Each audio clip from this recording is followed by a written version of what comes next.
Hello my dear students, I am Saurabh Kumar Pandey.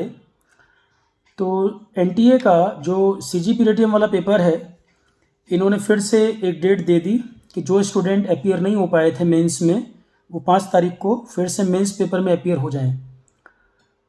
तो NTA, जैसा कि मैंने पहले भी कहा था, पूरी तरह से अपनी क्रेडिबिलिटी को लूज़ कर चुका है। नेशनल टेस्टिंग एजेंसी कहलाने का अधिकार ही नहीं है इसको, जिस तरह से इसने पेपर कंडक्ट कराया। सीजीपीरेटियम पेपर जो ये मेंस के लिए दोबारा मौका दे रहे हैं बच्चों को, उसका कारण ये है कि इनको इस बात का डर है कि अगर कोई भी कोर्ट पहुंच गया तो पूरा प्रोसेस रद्द करना पड़ेगा और उनको एम्बेरसमेंट, जो फजीहत होगी, वो अलग होगी।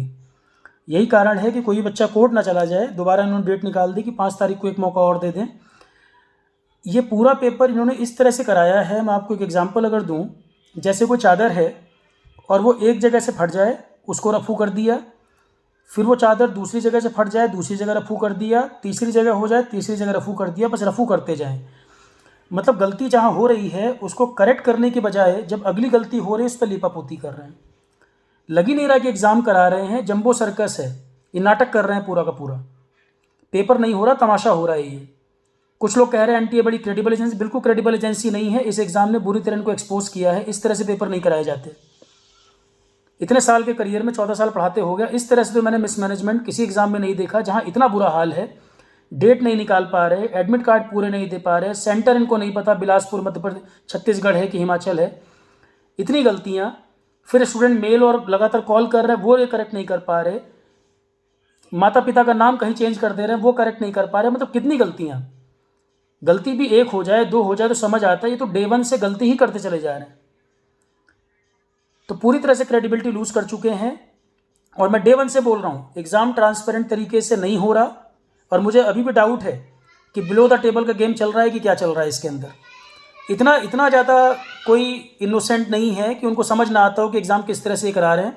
सिर्फ अपने को बचाने में लगे हैं कि कोर्ट में चला जाए तो कैसे वो करेंगे, कि कह देंगे हाँ सब सबको मौका दिया हमने। इतना कॉमन सेंस सबको है कि जब अलग अलग डेट में पेपर कराओगे तो जो मेंस पहली बार दिए हैं उनको पैटर्न का नहीं पता था। या तो इतने कम टाइम में आप नया पेपर तैयार कर लो, या हो सकता है पहले से आपने 2 सेट बना के रखे हों पेपर के। मुद्दा वो नहीं है, पर मुद्दा ये है कि दूसरी बार में जो पेपर मेंस का देगा उसको पैटर्न का आइडिया रहेगा। अब कई लोग जिनको जो पेपर देने जा रहे होंगे वो ये भी कह सकते हैं कि सर टाइम तो कम दिया है, दोबारा पेपर देने जा रहे हैं, टाइम तो कम दिया है, पर दोबारा पेपर देने जाने में भी जो जॉब वाले लोग होंगे, जिनको दूर ट्रैवल करना होगा, उनके लिए परेशानी अब भी है। तो क्या फिर तीसरी बार मेंस कराएंगे? क्या फिर तीसरी बार मेंस कराएंगे? क्योंकि जो लोग नहीं अपीयर हो पाएंगे फिर दोबारा कराओ मेंस, क्या पता वो ना कोर्ट में चले जाएं। इतना गंदा मैनेजमेंट मैंने ज़िंदगी में नहीं देखा कि किसी एजेंसी ने इतना ख़राब कराया हो। एनटीए की क्रेडिबिलिटी जीरो हो गई है। एनटीए की भी, और जो अधिकारी बैठे हैं वो भी, उनको पता ही नहीं है कि एग्ज़ाम हो रहा है कि तमाशा हो रहा है ये। और मुझे कहने में से कोई संकोच नहीं है कि बिल्कुल जंबो सर्कस बना दिया, मदारी का खेल चल रहा है ये। पेपर नहीं है ये। ग्रुप ए गैस्टेड जॉब का इस तरह से रिक्रूटमेंट होता है क्या? और इसके लिए लोगों को अपनी बात सबको पहुंचानी चाहिए। मिनिस्टर्स को भी टैग करना चाहिए, जो सीजीपीरेटियम के हेड है उनको भी टैग करा जाए और सारी बात उनको नोटिस में लाई जाए। यही हो सकता है, अपने एंड से अब यही कर सकते हैं। या कोई कोर्ट चला जाएगा इस मामले में तो भी रुक जाएगा पूरा प्रोसेस, यही होगा इसमें। कुछ लोग कह रहे थे सर आप इस पर कुछ बोल नहीं रहे। मैं इसलिए नहीं बोल रहा था, पिछले महीने जब मैं बैक टू बैक रेस कर रहा था बात, तो कुछ स्टूडेंट जिनका प्री निकल गया था उस समय बड़े खुश हो रहे थे, सर कुछ मत कहिए, आप कुछ बात ही मत रखिए इसके ऊपर। 2-4 लोग जो थे वो इस तरह के पॉइंट रख रहे थे। वो हो सकता है किसी कोचिंग से जुड़े हों, या उनका प्री निकल गया, उनको लग रहा हो कि भाई मुझे मौका मिल रहा है, बाकियों से मुझे क्या मतलब है। सेल्फिश अप्रोच थी। अब उनमें से भी देख रहा हूँ कुछ लोग लगातार 2-3 दिन से कह रहे हैं सर आप कुछ कहिए। जब मैं बोल रहा था तब वो लगातार रोक रहे हैं, सर कुछ मत कहिए, हमारा प्री निकल गया, बाकियों से हमें क्या। अब उनमें से भी वापस मैसेज कर रहे हैं कि सर कुछ बोलिए। मैं इसीलिए 2-3 दिन से वेट कर रहा था। स्टूडेंट ही स्टूडेंट का सबसे बड़ा दुश्मन है, टीचर कुछ नहीं। टीचर तो लगातार बात रेस कर रहा था, लगातार मैं इस मुद्दे पे बोल रहा था। स्टूडेंट ही स्टूडेंट के दुश्मन बने हुए हैं कि सिर्फ अपनी अप्रोच से मतलब है। मैंने बार बार बोला था कि मैं श्योर नहीं हूँ ट्रांसपेरेंट तरीके से एग्जाम होगा, ये लास्ट तक मुझे श्योर नहीं है। और मैंने उस समय भी एग्जाम्पल ये दिए थे कि सिर्फ प्री निकलने में खुश हो रहे हो, तुम्हें लग रहा है कि बात ना रेस की जाए, अभी मेंस बहुत लंबा गेम है, फिर उसके इंटरव्यू की बात है, और आप समझ ही नहीं पाओगे कहाँ पर क्या चल रहा है। अब जो लोग बीच में दिक्कत कर रहे थे, 2-3 मैंने देखा कि जो शुरू में मुझे कह रहे सर कुछ मत कहिए, वो अब लगातार वो अपील कर रहे हैं सर प्लीज़ कुछ बोलिए इस मुद्दे पर, क्योंकि अब हमें दिक्कत हो गई है। और मैंने उस समय यही कहा था जब खुद को दिक्कत आएगी तब उम्मीद करेंगे सर कुछ बोलें उनके लिए। ये हाल है। मतलब गलत को गलत नहीं नहीं बोलें और क्या कहें। जो गलत हो रहा है सामने दिख रहा है ना बोला जाए, क्योंकि सिर्फ कुछ लोगों को फ़ायदा मिल रहा है इसका। और मैंने क्लियर कट बोल रखा है, कोर्स मैं कोई प्रमोट ही नहीं कर रहा हूँ, कोई कोर्स करो मत करो, कुछ मत करो। इंटरव्यू प्रोग्राम मैंने चलाया, शुरू किया, किसी को करना हो करे, नहीं करना हो मत करे। मैं डे 1 से क्लियर हूँ इस बात पर। मेरे सामने जो गलत चीज़ आ रही है, दिख रहा है गलत है, उस पर पॉइंट मैं रेज करूँगा ही।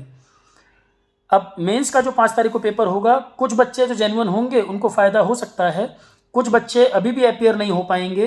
पर क्या ये एनटीए का जस्टिफाइड स्टेप है? हो सकता है कुछ लोगों को ख़राब लगे, सर हमें मौका मिल रहा है तो क्यों कह रहे हैं, पर ये तरीका गलत है। जिन बच्चों को फ़ायदा मिल रहा है मेंस 5 तारीख को देने का, उनके फेवर में बात भले है, पर एनटीए का प्रोसेस गलत है। क्योंकि आपको नहीं पता, फिर कोई कोर्ट जाने की धमकी दे देगा, मेल कर देगा, फिर ये तीसरी बार मेंस कराएंगे, तब आप ही कह दोगे सर अब गलत हो रहा है।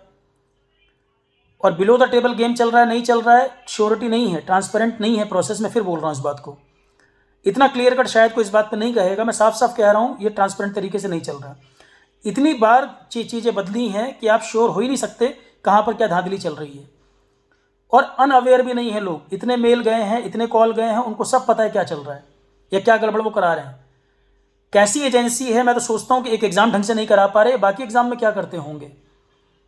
और मैं इस बात पे कंफर्म हुई, अकेला एग्जाम नहीं है, बच्चों ने मुझे बताया कि और भी पेपरों में इस तरह की गड़बड़ हुई है एनटीए की। तो क्यों करा रहे हो पेपर? नहीं अगर करा सकते तो एग्जाम लेते क्यों अपने ऊपर? नेशनल टेस्टिंग एजेंसी लगाने से नेशनल लेवल का काम कर रहे हो क्या आप? नहीं करा सकते तो क्यों ले रहे हो अपने ऊपर एग्जाम? को डॉक्टर ने कहा है कि आप कराओ इस पेपर को, हाथ खड़े कर देते, नहीं कर सकते थे वो। बच्चों के साथ खिलवाड़ क्यों कर रहे हो आप? खुद को जॉब मिल गई, खुद को गद्दी पे बैठ गए, हो सकता है किसी बड़ी पोस्ट पे बैठे हो, किसी छोटी पोस्ट पे बैठे हो, खुद को जॉब मिल गई तो बाकियों की वैल्यू नहीं समझ में आती कि बाकी बच्चा कितनी मेहनत कर रहा है एग्जाम के लिए। जंबो सर्कस चल रहा है ये, मतलब खुद को जॉब मिल गई तो बाकी सबके लिए सारी बातें जो गलत सही कुछ भी करते रहो सब चल जाएगा, मात्र इस नाते कि आप किसी बड़ी प्रोफाइल पे बैठ गए होगे। तो इसके ऊपर ट्वीट करें, सीधे सीधे मैं बोल रहा हूँ, सीजीपीडीटीएम के हेड को भी टैग करें, मिनिस्टर को भी टैग करें, साफ साफ बोलें भाई ये गड़बड़ हो रही है एग्जाम में, कितनी गड़बड़ हुई है। आप लोग बोलेंगे तभी ये बात बनेगी। आप अपने एंड पे यही कर सकते हैं, 2 ही 3 रास्ते हैं भाई, टैग करें हेड को, लिंक्डइन पे भी वो कनेक्टेड है, लिंक्डइन पे उनको मैसेज भेजें, ट्विटर पे टैग करें मिनिस्टर को भी और सीजीपीडीटीएम हेड को भी। और दूसरा रास्ता, जिनको लग रहा है इनजस्टिस हो रहा है, कई लोगों के साथ गलत हुआ है, वो कोर्ट का रास्ता है। यही 2-3 तरीके हो सकते हैं। कुछ लोग मैं देख रहा हूँ एनटीए की तारीफ भी कर रहे हैं, अभी क्रेडिबल ऑर्गेनाइजेशन है, क्या बकवास कर रहे हो, तुम्हें एग्जाम नहीं पता डे 1 से क्या हो रहा है इस पेपर के अंदर। और अभी इंटरव्यू के लिए भी क्लैरिटी है किसको कॉल आएगी नहीं आएगी। 2-2 बार में मेंस होगा, रिजल्ट इकट्ठा निकालेंगे, टुकड़ों में निकालेंगे, ये फेयर चल रहा है सारा प्रोसेस, कुछ लोगों को लग रहा है। अरे टीचर अगर हो तो टीचर कहलाने का थोड़ा, उस पद का, टीचर जो एक प्रोफेशन है उसकी गरिमा को थोड़ा समझो। अगर टीचिंग प्रोफेशन में जुड़े हैं कुछ लोग, तो टीचिंग प्रोफेशन की सैंक्टिटी जो है, गरिमा को बनाए रखें। हर चीज़ बिजनेस नहीं है।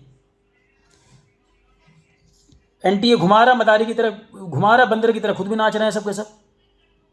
हर बार अपनी बात को चेंज कर रहे हैं लोग, एक स्टेटमेंट है ही नहीं, लोगों की ज्वाइंट बात नहीं है। अब सीजीपीडीटीएम के लिए जो लोग तैयारी भी करा रहे हैं, स्टूडेंट भी जितना है, वो एक सहमति नहीं किसी बात पर, उनको हर कोई अपने अपने हिसाब से सेलेक्टिव बात कर रहा है।